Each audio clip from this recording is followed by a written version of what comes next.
प्यारे सज्जनों, सत्संग सुनना हर एक के लिए जरूरी है। सत्संग जरूरी क्यों है, ये जानने से पहले ये जानना जरूरी है कि सत्संग होता क्या है। प्यारे सज्जनों, किसी भी प्रकार से ईश्वर की भक्ति करना ही सत्संग है। भजन कीर्तन करना, ईश्वर की भक्ति करना, अथवा अपने साथियों के साथ बैठ करके अगर हम ईश्वर के बारे में या किसी संत महापुरुष के बारे में बात भी करते हैं तो भी वो सत्संग ही है। किसी भी प्रकार से ईश्वर के गुणों, संत महापुरुषों के जीवन पर व्याख्यान करना, उनकी सत्य चर्चा करना ही सत्संग कहा जाता है। बहुत से लोग सत्संगी होते हैं और बहुत से लोग सत्संगी नहीं भी होते। जिन लोगों को सत्संग पसंद नहीं होता वो अक्सर ही दूसरों को कहते हैं कि सत्संग करने से क्या होगा। कुछ नास्तिक लोग तो ये भी कह देते हैं कि सत्संग करने से क्या होता है, जीवन को एंजॉय करो, इसके बाद क्या होगा कौन जाने, मृत्यु तो सबकी आनी है, फिर चाहे सत्संग करो चाहे न करो, इसलिए लाइफ को एंजॉय करो। जो भी सत्संग करते हैं वो अक्सर ही ऐसे लोगों से जरूर मिल जाते होंगे जो बस ऐसे ही बेमतलब की बात बोलते रहते हैं, लेकिन जो सत्संगी होते हैं वो अक्सर ही ऐसे लोगों से दूर ही रहते हैं। प्यारे सज्जनों, एक छोटी सी कहानी है, उसको सुनने से सत्संग के महत्व का पता चल जाता है। एक बार एक युवक सत्संग में लीन रहता था, हर समय प्रभु के नाम का जाप किया करता था, पर एक दिन उसके मन में एक विकृत भाव पैदा हो गया कि मृत्यु तो सभी की आनी है, फिर चाहे वह सत्संग करे या न करे। लेकिन फिर से उसके मन में सत्संग के ख्याल आ गए और वो इसी दुविधा में फंसा हुआ था कि सत्संग का आखिर क्या महत्व। उसकी मुलाकात जब उसके गुरु से हुई तो उस युवक ने गुरुदेव से यही प्रश्न पूछा, गुरुदेव, मृत्यु तो सभी की होनी है, फिर चाहे कोई सत्संग करे या न करे, तो सत्संग करना जरूरी क्यों है। गुरुदेव समझाने लगे, बेटा, जब शेरनी अपने शिकार को पकड़ती है तो दांतों से पकड़ करके उसे मार करके चीर फाड़ करके खा जाती है, और जब वही शेरनी उन्हीं दांतों से अपने बच्चे को पकड़ती है तो उसे बहुत ही प्यार से, बहुत नाजुक तरीके से एक जगह से दूसरी जगह पर पहुंचा देती है।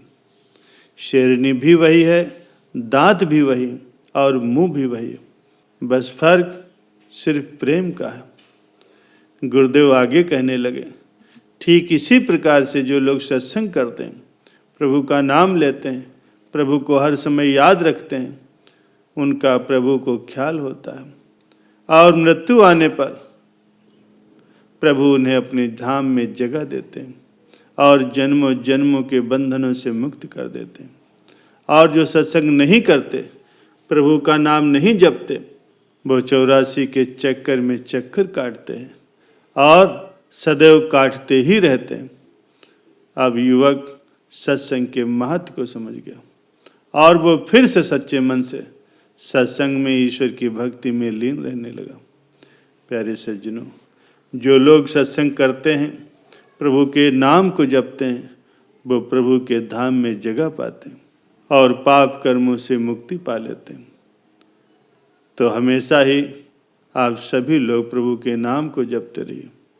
अगर आपने अभी तक प्रभु के नाम का जप शुरू नहीं किया है तो अभी से शुरू कर दीजिए, क्योंकि अभी भी देर नहीं हुई है। प्यारे सज्जनों, सत्संग में शामिल होने मात्र से ही इतने पुण्य मिल जाते हैं कि इंसान के जन्म जन्मों के पाप कर्म नष्ट हो जाते हैं। एक बार एक संत के पास एक बहरा आदमी सत्संग सुनने जाया करता था। उसके कान तो थे पर वे नाड़ियों से जुड़े नहीं थे। वो एकदम बहरा था, एक शब्द भी नहीं सुन सकता था। किसी ने संत जी से कहा, बाबा जी, जो ये सामने वृद्ध बैठे हुए वो कथा सुनते सुनते हंसते तो हैं, पर वो बहरे हैं। बाबा जी सोचने लगे, अगर ये बहरा होगा तो कथा सुनता नहीं होगा, और अगर कथा सुनता नहीं होगा तो इसे रस भी नहीं आता होगा, और जब रस नहीं आता होगा तो उसको यहाँ बैठना भी नहीं चाहिए, उठकर चले जाना चाहिए, लेकिन ये जाता भी नहीं। बाबा जी ने उस वृद्ध को बुलाया, उस वृद्ध से पूछा, क्या तुमको सत्संग सुनाई पड़ता है? उस वृद्ध ने जोर से कहा, क्या बोले महाराज? संत जी ने कुछ और ऊंची आवाज में उससे पूछा, क्या जो मैं कहता हूं वो तुम्हें सुनाई पड़ता है? वो वृद्ध फिर बोला, क्या बोले महाराज? संत जी ने समझ लिया, ये वृद्ध तो बिल्कुल बहरा है, इसे कुछ भी सुनाई नहीं देता। बाबा जी ने अपने सेवक से एक कागज कलम मंगवाया और फिर उस पर लिख करके पूछा, तुम सत्संग में क्यों आते हो जब तुम्हें सुनाई नहीं देता? उस बहरे वृद्ध ने लिख करके जवाब दिया, बाबा जी, मैं सुन तो नहीं सकता, लेकिन ये तो समझता हूँ कि ईश्वर प्राप्त महापुरुष जब भी जो कुछ भी बोलते हैं तो वो पहले परमात्मा में डुबकी लगाते हैं, और संसारी आदमी जब बोलता है तो उसकी वाणी मन व बुद्धि को छू करके आती, लेकिन ब्रह्मज्ञानी संत जब भी बोलते हैं तो उनकी वाणी आत्मा को छू करके आती। मैं आपकी अमृत वाणी तो सुन नहीं सकता, पर उसके आंदोलन, उसके संवेग मेरे शरीर को स्पर्श करते हैं। और दूसरी बात, आपकी अमृत वाणी सुनने के लिए जो पुण्यात्मा लोग आते हैं उनके बीच में मुझे बैठने का पुण्य भी प्राप्त होता है। बाबा जी ने देखा कि ये वृद्ध तो बड़ी ऊंची समझ के धनी। उन्होंने कहा, आप सत्संग में हंसते हैं, आपको अधिकार है, लेकिन मैं ये जानना चाहता हूँ कि आप रोज सत्संग में समय पर पहुँच जाते हैं और सदैव आगे बैठते हैं, ऐसा क्यों है? उस वृद्ध ने कहा, महाराज, मैं परिवार में सबसे बड़ा हूँ, और बड़े लोग जैसा करते हैं वैसा ही छोटे भी करते हैं।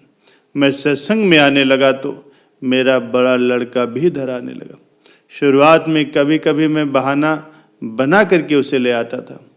मैं उसे ले आया तो वो अपनी पत्नी को भी यहाँ ले आने लगा, और पत्नी बच्चों को ले आई, जिससे सारा कुटुंब भी सत्संग में आने लगा और पूरे परिवार को अच्छे संस्कार मिल गए। प्यारे सज्जनों, ब्रह्मचर्चा आत्मज्ञान का सत्संग ऐसा है कि समझ में ना भी आए तो क्या हुआ, सुनाई ना भी दे तो क्या हुआ, लेकिन इसमें शामिल होने मात्र से ही इतना पुण्य मिल जाता है कि व्यक्ति के जन्म जन्मों के पाप ताप संताप सब मिट जाते हैं, पूरे परिवार का कल्याण हो जाता है। और फिर जो व्यक्ति श्रद्धा में एकाग्रता पूर्वक सुनता है, उस पर मनन करता है, तो उसके कल्याण में फिर संशय ही क्या है।